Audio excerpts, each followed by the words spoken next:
Arafat spider, যার সঙ্গে প্রথমবার আমার ইউটিউব চ্যানেলের কমেন্ট বক্সে দেখা হয় এবং সে সেখান থেকে ইমোতে আসে আমার সঙ্গে এবং সেখান থেকে শুরু হয়। কারণ আমার চ্যানেলে 100K ভিউজ এবং 241 সাবস্ক্রাইবার কমপ্লিট হয়ে গিয়েছিল, কিন্তু তার 125 সাবস্ক্রাইবারে আটকে থাকে এবং সে আমাকে বলল, চিন্তা করো না, খুব তাড়াতাড়ি তোমার ইউটিউব চ্যানেল বিট করে দিব।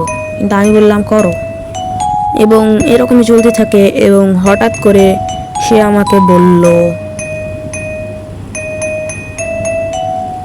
You hate me.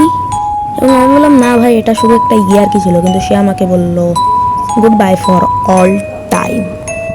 সে আমাকে পুরোপুরিভাবে ভুলে যেতে পারে, কিন্তু আমি তার চ্যানেল এখনও সাবস্ক্রাইব করে রেখেছিলাম। এবং এরকমই চলতে থাকে। এবং কিছুদিন পর সে আমার কাছে এসে বলল যে তোমার সাবস্ক্রাইবার আমার চেয়ে কম, এবং সেখান থেকেই আমি হয়ে গেলাম অ্যাগ্রি।